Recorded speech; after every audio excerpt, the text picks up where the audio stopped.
We practice internal meditation to achieve ecstasy. However, we know very well that Kundalini does not awaken with meditation because Kundalini is sexual. Kundalini is Shakti energy, right? It is false to affirm that the awakening of Kundalini is achieved solely through meditation, inner contemplation. It's very passive. Kundalini is a very yang, active, masculine process. Meditation is a technique to receive information. I like to say that if prayer is an asking, meditation is a listening and receiving. It is transforming your spine into a radio antenna. And if you can manipulate the frequencies within the gray matter, then you change your mind into a transducer, which means you're taking the rays and you're transducing them into information that is palatable to your mind. Much like a TV senses the frequencies in the air through the antenna, and they transmit them into a picture. Same thing with the brain. If you can have greater jurisdiction over the brain waves and the information. So meditation is not the technique for awakening Kundalini. The pseudo-esoterics have done much damage with their ignorance. In India, there are 7 fundamental schools of yoga, and they all speak of Kundalini. The one that we are going to be concerning today is Mathuna, which is sexual magic. And this is practiced in every authentic school of esoteric yoga. This is Tantra. These Tantras give fundamental value to yoga. In the center of the lotus heart, your heart chakra, a marvelous triangle exists. This triangle also exists in the coccygeal chakra and in the chakra located between the eyebrows. In each of these chakras is a mysterious knot. There are 3 knots. Now, in lieu of esoteric terminology, you can look at these as nerve plexuses, right? 3 nerve plexuses. The plexuses of the heart. You're like a way to describe your consciousness and what you are is like an upside down tree. So if your brain is the root of the tree, you have like all these spider webs and branches moving outwards, especially down your spinal column. And through those main centers, in essence, every single chakra, which is related to your endocrinology as well, they wrap around the heart, they wrap around the pituitary, which is the 3rd eye, they wrap around the sacral or the pelvic floor or the root. These knots have a profound meaning. Here we have the 3 fundamental changes in the work of the serpent. The first knot is known as the Church of Ephesius. We abandon the system of spilling our seed. In the second knot, the Church of Thyatira, we learn to truly love. And this is a magnification in how attraction and personal magnetism starts to manifest itself. In the third knot, in the Church of Philadelphia, we gain the true wisdom and we see clairvoyantly. So we open up eye, we open up intuition. The Kundalini in its ascent must untie these 3 mysterious knots, or activate these 3 centers, or the nervous energy that would otherwise be pent up and go through traditional ways of excretion, or let's say excretion isn't the word, but let's say the traditional ways of expressing sexual energy. You're moving that nervous biological energy up through the nerves, through the root plexus, into the heart plexus, into the pituitary plexus. So the pseudo-exoterists marvel that the primeval Hindu yogis hardly mention the etherical chakras or plexuses, but instead concentrate all their attention on the chakras of the spine and the Kundalini. In fact, the primeval Hindu yogis were tantric and practiced Mathuna. They were true initiates of the wisdom of the serpent. They knew very well that the key to our redemption is found in the spinal medulla and in our seed. They understood that the awakened Kundalini opens the spinal chakras, and these in turn turn and activate the chakras of the plexuses. The analogy I like to give is, you know how a dam creates hydro energy? So water falls and it starts to spin the wheels of the dam. Your cerebral spinal fluid and your chakras act in the same way. So when you're breathing in through breathing techniques that I'll share with you in just a moment, you're circulating, you're transmuting air, prana, you're heating the fire, you're heating the furnace at the sacral region, you're using the sacral pump, and you're pumping cerebral spinal fluid around the spinal cord. The fluid then turns the wheels and activates the nerve plexuses. So the cerebral spinal fluid, is like the water falling off the dam and turning the wooden wheels. Chakra in Western lexicon is wheel. It means wheel. So you turn the wheel. Therefore, the foremost are the spinal chakras and the serpent. All the great sages and patriarchs of the ancient serpentine civilization knew this very well. In the three triangles, base, cardiac, and frontal, the deity is represented as the sexual lingam. Those who want to be saved can truly save themselves. We are here to utter the truth, and we utter it even though pseudo-occultists and infrasexual people declare themselves to be our worst enemies. The truth must be uttered. We must utter it with great pleasure. It is necessary to work with Kundalini. It's necessary to activate this dormant serpentine entity. It is necessary to work with Kundalini and untie these three knots, activate these nerve plexuses. And you can only do that by transforming this nervous energy through the nervous system and radiating it and transmuting it through those nerve plexuses. Now, I wanted to show you how to do this, and in this book, The Perfect Matrimony, which I've been quoting, it shows us how we can start to move this energy here.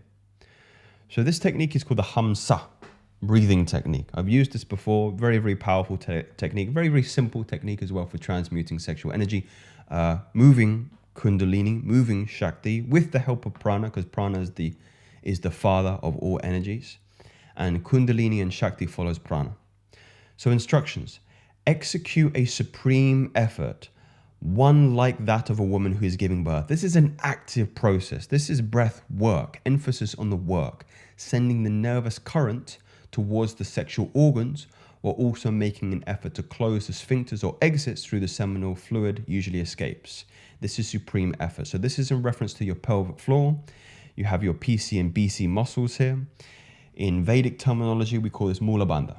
So Mula Bandha. We're activating Mula Bandha here. Number 2, inhale as if you are pumping or making the seminal fluid rise with the respiration towards the brain. As you inhale, vocalize the mantra hum.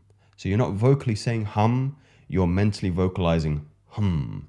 Imagine this energy is rising to the brain and then passing into the heart. And you can do this by having a sensitivity towards the nerve plexuses in your body. Now exhale the breath, imagining the sexual energy being fired into the heart. While exhaling, vocalize the mantra sa. So this is a vocalization. You're saying sa. So you inhale, sa, sa, and an active process. We'll do a couple of these in a moment. If the spasm is very strong, refrain, and continue exhaling and exhaling with the help of the mantra hum sa. Hum is the masculine, sa is the feminine. Hum is solar, sa is lunar. One must expel the air rapidly through the mouth, pronouncing the sound sa in a soft and delightful way. One must exhale the mouth half open, mentally chanting the mantra hum. So with the exhale, it is the mouth is slightly closed. You notice I'm not going ha. It's sa. You're really pronouncing that. You're feeling the force of the prana moving through the teeth here. Sa. The basic idea of this esoteric exercise is to invert the respiratory process. Okay, so you're making it positive as opposed to passive. Since in the present states of the negative lunar aspect of sa predominates, which leads to this discharge. By inverting the respiratory process through the breathing exercise, the centrifugal force becomes centripetal, and the seed then flows upwards instead of downwards. So inwards and upwards instead of down and out. So this is an active process. It's a little bit aggressive. You're shunting this energy, this nervous energy, up towards the brain, and then you're forcing it back down into the heart area. My recommendations is to find a posture that you're very, very comfortable in. You can sit in Vajrasana, which is on the knees, so on your shins and upwards. You can sit in Sukhasana, which is the easy pose. It's how you would have sat at school, just with your leg crossed. You can sit Padmasana, on heels on the hips. Siddhasana as well, which is the adept's pose. But whatever pose, as long as the spine is erect. Okay? So, ground yourself. You can do this just sat down as well if you have your feet on the floor, heels on the floor, grounding the energy. Okay? So remember it's a mental mantra of the hum. Hum, and then vocalizing sa, sa, sa. And then you're using Mula Bandha on the inhale. So I'm contracting the pelvic floor, mentally chanting hum, sa, sa. Very, very active. Okay? So we can do a couple here. You may experience, tingling as you're starting to reoxygenate the body as an inversion of that respiratory process as you're becoming more active. This is really great if you're feeling a lull in the day of energy and you just want to raise Shakti up through prana. Or if you're falling into the limbic system, you're falling into impulsive behavior, you're falling into temptation, lost all those negative emotions, and things are becoming more, again, feminine, more passive. So this is a complete reversal of your body. You're becoming more alkaline instead of acidic. Okay, so we'll do a couple now. Let's do maybe 10, 15 repetitions, okay? Ground yourself. Bring the attention to your pelvic floor. Have awareness of the spine, spinal cord, and the brain. Close the eyes. You can maybe even focus here on the third eye of the crown. And then we go. Repeating internally, hum, and then out forcefully, sa, into the heart, while contracting Mula Bandha. Sa, sa, sa, sa, sa, sa, sa, sa, sa, sa, sa, sa, sa.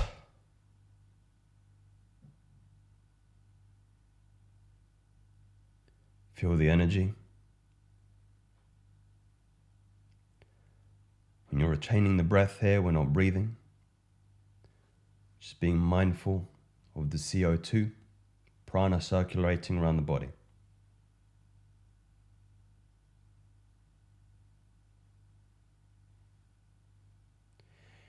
Might even start to feel a fullness or a swelling in the heart as you've moved Shakti around the microcosmic orbit down to the heart plexus.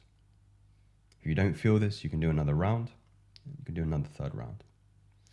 Breath retention is, or kumhaka, is a essential part of a lot of pranayama practices, something that I'm delving into a little bit more deeply, and it has profound implications on the circulation and permeation of prana into the intricate mechanisms of the body. And I'll bring you some of that very, very soon.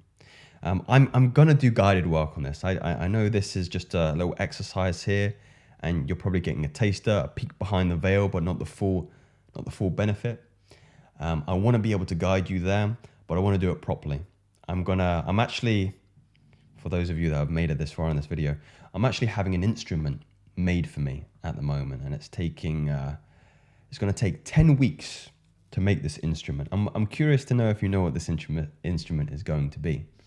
I don't pretend to be a musician, but I've been listening to this instrument for many years now, and it speaks to me on a very intimate and spiritual level, and I want to learn this instrument, play this instrument, and also do some guided breath works and some meditations that I think will be very, very transformative. But yeah, these aren't theories today, gentlemen. These are facts. Speak soon.